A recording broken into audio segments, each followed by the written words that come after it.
électrique, dont l'importance pour le développement des activités économiques et la vie des ménages n'est plus à démontrer. L'offre en la matière a connu une amélioration substantielle grâce à l'achèvement cette année des travaux de construction de l'usine de pied du barrage de Lompangar et à la mise en service du barrage de Nachtigal. Le volume des investissements dans ce secteur stratégique est appelé à s'accroître à la faveur de la maturation de plusieurs projets hydroélectriques et photovoltaïques.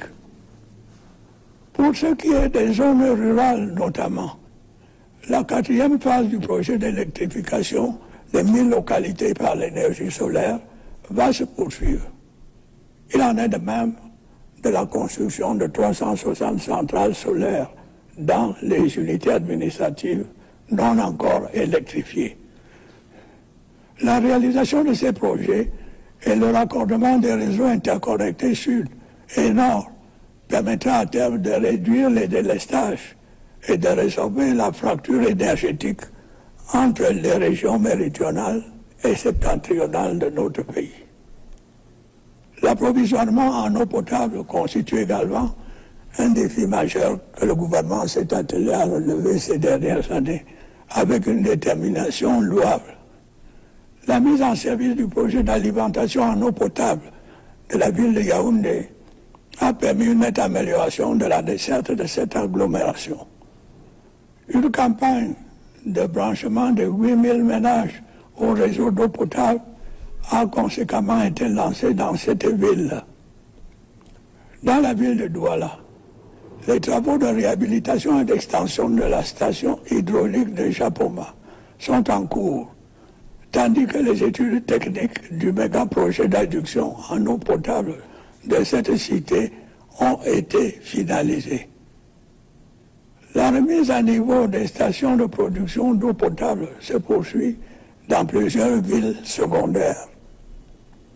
Notre ambition est de doter chacune de nos localités d'une eau de qualité, à la mesure des attentes de nos concitoyens. Dans le même temps, nous allons poursuivre les efforts visant à améliorer l'offre des soins en renforçant le plateau technique des hôpitaux et en densifiant la carte sanitaire. C'est le sens de la récente mise en service des centres hospitaliers régionaux de Ngaoundéré et de Bertoua. Dans la perspective d'améliorer les performances du secteur, j'ai décidé de la contractualisation de 9 944 personnels de santé sur une période de 5 ans. Ce recrutement spécial contribuera sans doute à la réduction du chômage des jeunes diplômés dans le secteur de la santé, en même temps qu'il facilitera substantiellement la prise en charge des malades.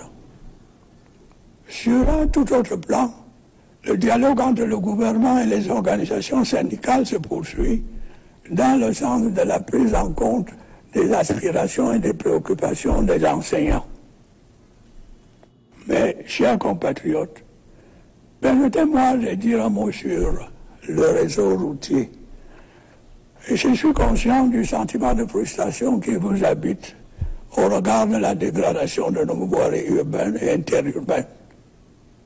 Cette situation, vous vous en doutez bien, a un impact réel sur les activités économiques et est très souvent à l'origine de nombreux accidents de la circulation.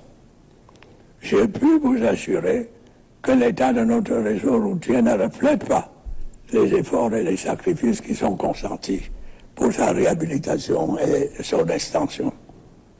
Les contraintes en la matière sont connues. Au premier rang de celles-ci, la disponibilité des financements. La pluviométrie vient ensuite. Je n'oublie pas non plus les problèmes de gouvernance qui nécessitent assurément des mesures fermes et diligentes, et j'y veillerai. Pour faire face à cette situation, j'ai instruit la réorganisation du fonds routier dans le sens d'accroître sa capacité à mobiliser les financements nécessaires à la réalisation des projets de construction, de réhabilitation et d'entretien des routes.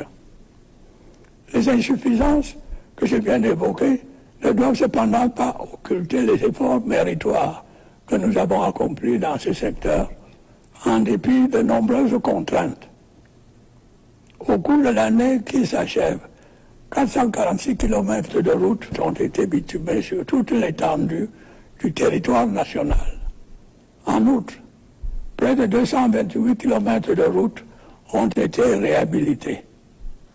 D'autres projets de réhabilitation routière seront lancés en 2025, à l'instar des tronçons Bekoko, Limbe, Ideno et Mutengene-Boya. Après de longues négociations avec les bailleurs de fonds, plusieurs projets routiers prévus de longue date sont en voie de démarrage. Il s'agit des routes Ngaoundéré-Garoua et Bolga à Komde, Kribi et Mora-Kousseri.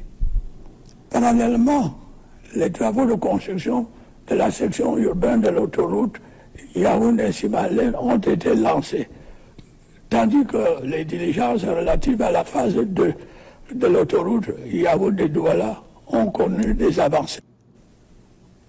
Camerounais, mes chers compatriotes, tous les projets que je viens de mentionner et bien d'autres exigent pour leur mise en œuvre d'importantes ressources financières.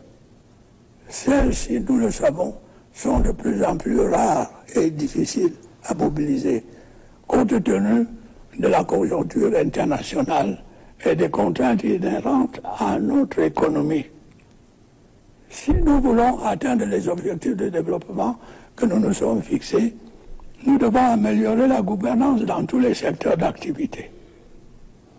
Le sommet extraordinaire des États de la CEMAC, que notre pays vient d'abriter, a rappelé l'urgence de conduire à bonne fin les réformes structurelles nécessaires à la consolidation des finances publiques dans notre sous-région. Comme par le passé, le Cameroun mettra tout en œuvre pour y parvenir. Améliorer la gouvernance, c'est aussi amplifier la lutte contre la corruption et les détournements de deniers publics. C'est garantir une sécurité juridique aux investissements privés. C'est assurer la protection de la propriété foncière où certaines dérives ont été constatées. Soyez assurés d'une chose, des sanctions appropriées seront infligées aux auteurs des infractions qui seront établies. Camerounaises, Camerounais, plusieurs de nos compatriotes ont perdu la vie cette année à la suite d'accidents dont certains étaient pourtant évitables. Il en est ici des accidents de la route comme de l'effondrement de constructions bâties en violation des règles en vigueur. Les mesures prises par les pouvoirs publics pour réduire les risques en la matière vont se poursuivre et s'intensifier. Nous avons également déploré de nombreuses victimes du fait des catastrophes naturelles. Le drame de la falaise de Tchang et les inondations survenues dans la région de l'extrême nord témoignent des conséquences auxquelles nous exposent de plus en plus les changements climatiques. Bien que ces inondations soient pour la plupart difficilement prévisibles, il est impératif d'intensifier nos efforts pour prévenir ou réduire les dégâts qu'elles causent. Et j'ai à cet égard donné des directives claires au gouvernement pour la mise en œuvre d'un plan spécifique de construction et de rénovation des différentes infrastructures de protection contre les inondations dans cette région. Mes chers compatriotes, l'année 2025 ouvre la voie à une nouvelle saison d'échéances politiques. Le calendrier électoral prévoit l'organisation de l'élection présidentielle et des élections régionales. Comme par le passé, ce sera un grand moment de la vie nationale. Saisissons cette opportunité pour consolider notre démocratie. J'en appelle à la maturité et à la responsabilité de tous les acteurs. Ils devront veiller à ce que le calme règne avant, pendant et après les élections. Je suis bien conscient que certains de nos compatriotes continuent d'éprouver des difficultés pour s'inscrire sur les listes électorales en raison du défaut de carte nationale d'identité. Nombre d'entre eux se trouvent également de leur propre fait en situation de double identité. J'ai ordonné les mesures nécessaires pour faire face à cette situation qui devrait être rapidement réglée.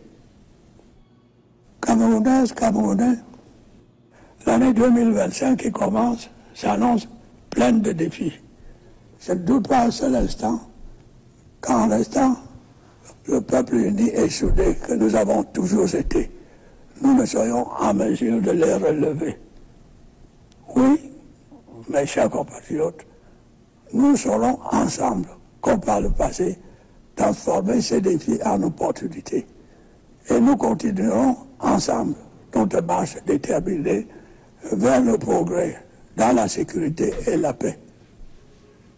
Je suis particulièrement sensible au soutien massif que vous n'avez cessé de m'apporter toutes ces années. C'est la raison pour laquelle je n'ai jamais ménagé aucun effort pour répondre à vos aspirations. Votre confiance m'honore et me sert de boussole dans l'action que je mène à la tête de notre cher et beau pays. J'ai pu vous assurer que ma détermination à vous servir demeure intacte et se renforce au quotidien face à l'ampleur des défis auxquels nous sommes confrontés. Camerounaises, Camerounais, mes chers compatriotes, le moment est maintenant venu de vous souhaiter à toutes et à tous une bonne et heureuse année 2025. Vive la République, vive le Cameroun.